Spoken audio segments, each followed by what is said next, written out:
Et quand la tristesse arrive, je sais tu es là, toujours près de moi. Bon matin, j'espère que votre café est prêt, le bon petit jus d'orange le matin pour certains. Et je pense que la meilleure façon de commencer notre journée, c'est de savourer la parole de Dieu. Si on prenait le temps de vraiment y croire, comme Jésus nous le demande, moi je vous le dis, la vie de milliards de personnes a été changée depuis le début de l'humanité grâce à ce Jésus de Nazareth. Et si on décide d'écouter sa parole, notre vie, à nous aussi, elle peut changer. Mais avant d'aller à la parole de Dieu, on s'en va rejoindre, je sais que vous l'aimez beaucoup, Cathy Ranzella. Cette émission vous est présentée par l'organisme catholique La Victoire de l'amour. Depuis toujours, l'être humain cherche le chemin qui mène au vrai bonheur. Pourtant, encore aujourd'hui, notre monde se meurt d'un manque d'amour. Il y a plus de 2000 ans, un homme du nom de Jésus de Nazareth est venu bouleverser le monde, et ce, à tout jamais. Si tu acceptes le Christ dans ta vie, tu es condamné à être heureux.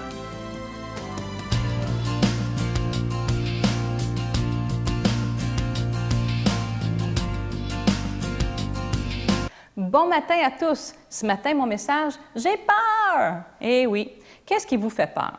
La maladie, la mort, vivre, manque d'argent, monde spirituel, la famille, les amis, les étrangers. C'est fou combien de fois on peut dire « j'ai peur » dans une journée. Hein? J'ai peur d'être en retard, j'ai peur d'être pris dans le trafic, j'ai peur qu'il pleut, j'ai peur de ne pas passer mon examen, j'ai peur de mes résultats médicaux, j'ai peur de l'entrevue, j'ai peur de perdre mon emploi, j'ai peur pour mes enfants, j'ai peur de la fin du mois, j'ai peur, j'ai peur, j'ai peur, j'ai peur. Attention, il y a de la puissance dans nos paroles. La foi vient de ce qu'on entend. Mais si on n'entend que des déclarations de peur, notre foi en sera une de peur. La foi en la peur. Oui, la Bible dit la foi vient de ce qu'on entend, mais ce qu'on entend vient de la parole de Dieu, qui nous dit dans Deutéronome 31:6, « Fortifiez-vous et ayez du courage.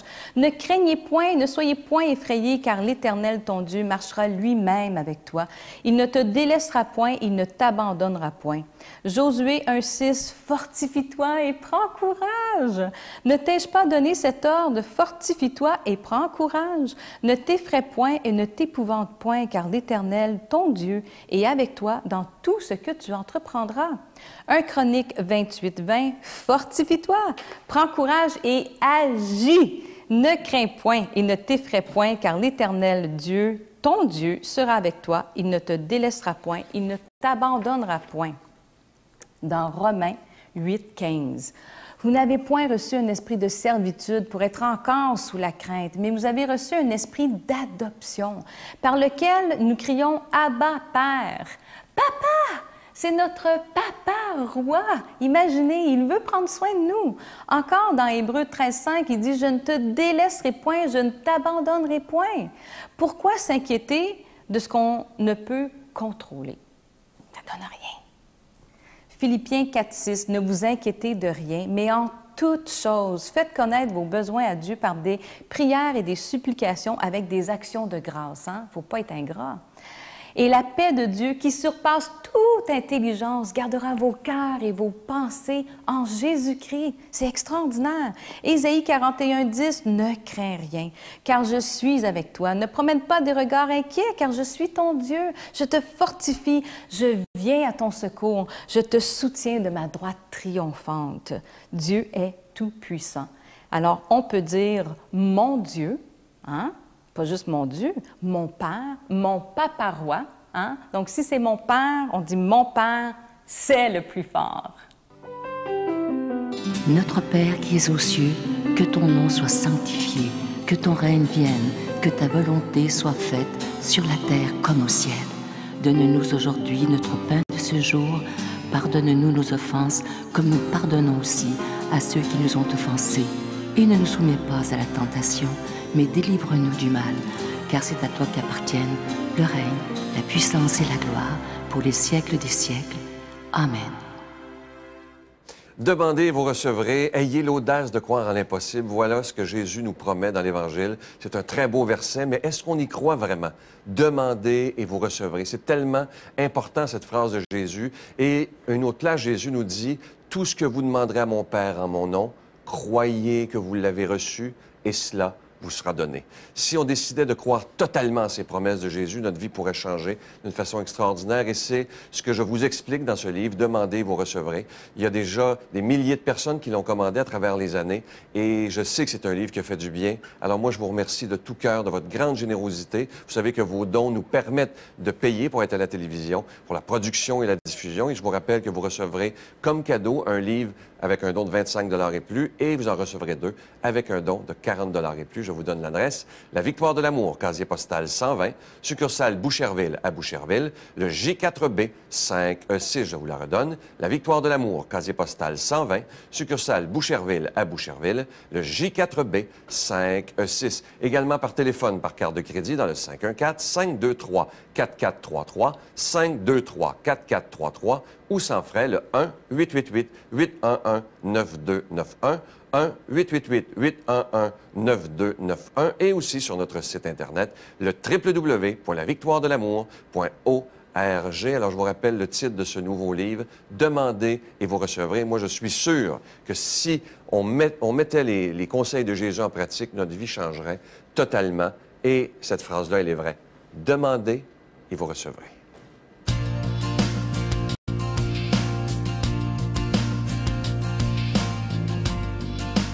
Vous savez, dans un des évangiles, le Seigneur nous dit « Je suis venu jeter un feu sur la terre et comme j'aimerais qu'il brûle ». Le Seigneur veut tellement qu'on soit des chrétiens, pas des tièdes, mais des gens qui se donnent totalement et qui croient totalement en sa parole. Aujourd'hui, pour la parole de Dieu, on va rejoindre notre ami, le Père Yvon Sanson.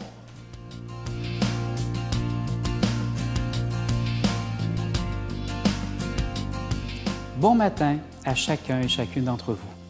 L'Évangile de ce matin nous est donné par saint Marc. Jésus, accompagné de ses disciples, arrive à Capharnaüm. Aussitôt, le jour du sabbat, il se rendit à la synagogue et là, il enseignait. On était frappé par son enseignement, car il enseignait en homme qui a autorité, et non pas comme les scribes. Or, il y avait dans la synagogue un homme tourmenté par un esprit mauvais, et il se met à crier. « Que nous veux-tu, Jésus de Nazareth? Es-tu venu pour nous perdre? Je sais fort bien qui tu es, le Saint de Dieu. » Jésus l'interpella vivement. « Silence! Sors de cet homme! » L'esprit mauvais le secoua avec violence et sortit de lui en poussant un grand cri. Saisi de frayeur, tout le monde s'interrogeait. Qu'est-ce que cela veut dire? Voilà un enseignement nouveau, proclamé avec autorité.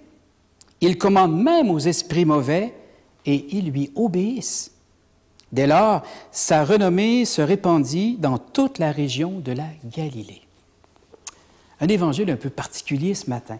On voit Jésus qui retourne un peu dans le coin où il a été élevé et il va proclamer, non pas quelque chose de complètement nouveau, mais il va proclamer des choses très simples quand il parle du royaume, quand il parle de son Père, mais il le fait avec autorité.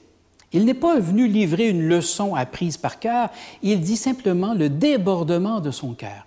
Et c'est là toute la différence avec ceux qui donnaient l'enseignement, et on parle ici des pharisiens, qui donnaient un enseignement qui était sûrement très, très bien, mais qui ne partait pas du cœur, qui partait simplement de ce qu'ils avaient acquis comme connaissance. Je me souviens qu'un jour, on a annoncé que dans nos écoles, il n'y avait plus d'enseignement religieux. Et plusieurs personnes se sont indignées de ça, comment ça se fait, il n'y a plus d'enseignement religieux, etc. Et moi, au contraire, j'étais content parce que je me suis dit, l'enseignement religieux qui va être donné, même s'il est un peu plus rare, va probablement être donné par des personnes qui ont la foi. Je ne veux pas dénigrer les professeurs, mais un professeur d'anglais ou de mathématiques qui n'a pas nécessairement la foi et qui ne pratique pas du tout de religion, se voyait parfois obligé, malgré lui, d'enseigner la catéchèse à des enfants. Donc, il enseignait la matière qui était sous ses yeux, mais il ne faut pas l'enseigner avec tout son cœur. Alors que dans les paroisses, les catéchètes qui sont là, bien, ils le font de façon très, très volontaire, puisqu'ils y croient à ce Jésus qu'ils annoncent. C'est très important pour moi, ce petit bout d'Évangile, où on voit vraiment que c'est important que ça vienne du cœur, et non pas simplement des choses que j'ai acquises, que j'ai appris par cœur, et que je vais proclamer de cette façon-là. Jésus va proclamer un évangile, il va le proclamer avec force, Et aussi, il interpelle le malin. Le malin, ce n'est pas toujours celui qui a des cornes. Le malin, c'est souvent ce qui résiste en nous, ce qui n'est pas vraiment dans la lumière. Et Jésus vient interpeller vivement ce malin en disant « Sors de cet homme ». En lisant cet évangile, je me dis « Est-ce que Jésus aujourd'hui ne pourrait pas faire la même chose sur moi? Dire à ce qui est néfaste en moi, dire à ce qui est négatif en moi « Sors de cet homme ». Ne viens plus nous embêter. Si je crois vraiment la parole de Dieu, et la parole de ce matin, elle est pour nous, effective, maintenant, est-ce que je ne pourrais pas prendre cette parole et dire, Jésus, viens dire en moi, sors de cet homme, sors de cette femme, tout ce qui est mauvais, tout ce qui est négatif, tout ce qui reste dans l'ombre, tout ce qui me fait souffrir, tout ce qui n'est pas paix et lumière en moi. Alors cet évangile deviendrait un évangile de libération, où la parole de Jésus vient me libérer de ce qui n'est pas totalement en lumière dans tout mon être. On pourrait être porté à avoir peur un peu de cet évangile en disant « Oh, il interpelle les démons, c'est terrible ». Mais il faut bien comprendre que les démons, il y a bien sûr des entités qui sont très négatives, mais il y a aussi ce qui est en moi, et ce qui fait mal, et ce qui est dans l'ombre. Et c'est de cela, justement, que Jésus veut nous libérer. On va trop vite penser que les entités qui sont négatives, c'est de leur faute s'il y a ceci, s'il y a cela, si je ne suis pas vraiment dans le Seigneur, si je suis tenté par toutes sortes de choses. Et on oublie souvent notre part de responsabilité dans nos décisions que nous prenons. Aujourd'hui, le Seigneur nous invite à prendre des décisions de lumière, d'aller vers la vie, d'aller vers lui et de lui demander simplement, Seigneur, s'il reste des choses dans mon cœur qui ne sont pas totalement à toi, qui ne sont pas totalement dans cette lumière, alors viens le chasser, comme tu as chassé ce mauvais esprit dans cet homme. Prononce cette parole, et c'est une parole que l'on dit à l'Eucharistie. Dis seulement une parole, et je serai guéri. Alors que cette parole ce matin soit source de guérison et de libération pour chacun et chacune. Accueillons sa bénédiction par le nom du Père, du Fils et du Saint-Esprit. Amen. Je vous salue Marie, pleine de grâce. Le Seigneur est avec vous. Vous êtes bénie entre toutes les femmes, et Jésus, le fruit de vos entrailles, est béni. Sainte Marie, Mère de Dieu, priez pour nous pauvres pécheurs, maintenant et à l'heure de notre mort. Amen.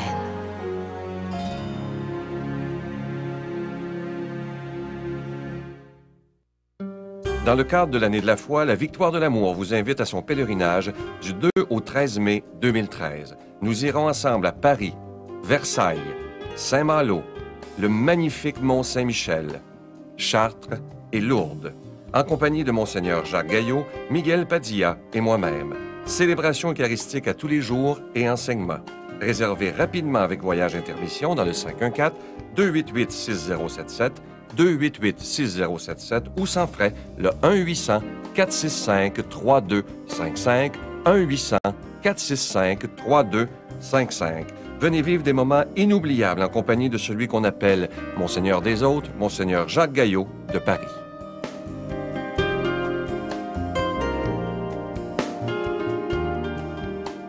Je vais vous laisser ce matin avec une courte pensée, elle est vraiment de toute beauté. Vous savez, souvent on dit qu'il faut faire la volonté de Dieu, mais écoutez bien ceci. Il ne suffit pas de faire la volonté de Dieu, il faut la faire avec joie. Ça veut dire pas avoir des visages de carême, mais des gens heureux de marcher sur le chemin de l'Évangile pour que les gens qui nous voient disent « Mais toi, tu as quelque chose de différent. » Et on peut répondre « Je suis habité par quelqu'un qui est beaucoup plus grand que moi. » J'ai déjà hâte de vous retrouver demain matin. Bye bye.